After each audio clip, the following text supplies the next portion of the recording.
Current কেন এত load shedding, 7 দিনের মাথা কেন আসেন না, এই কথা যদি জিজ্ঞেস করে তোমরা কিছুই জানি না, ভিতরে ঢুকো।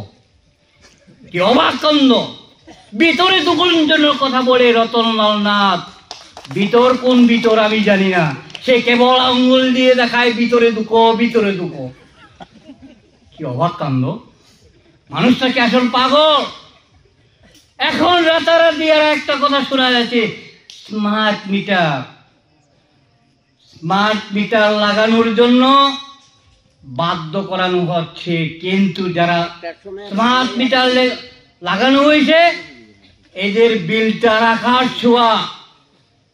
কেউ যদি 3000 টাকা বিল আসতো, তার নামে 80,000 টাকা বিল হয়। বললো আমরা স্মার্ট মিটার চাই না, স্মার্ট মিটার বন্ধ করো। এখন মানুষ হচ্ছে তার স্মার্ট মিটার, গ্রামের মানুষ হচ্ছে স্মার্ট হয়ে গেছে। এখন জানে কোন নীতির মধ্যে দাঁড়িয়ে আজকে স্মার্ট মিটার নামে পকেট কাটটা হয়েছে, পকেট থেকে টাকা লুট করা হচ্ছে। মানুষ তো একটু স্মার্ট হয়েছে নাকি?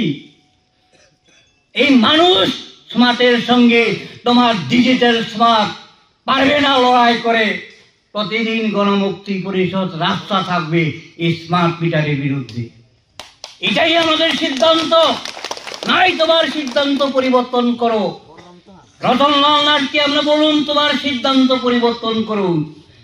যদি না করে গণমুক্তি পরিষদ বসে থাকবে না, এটাই আমাদের শেষ কথা।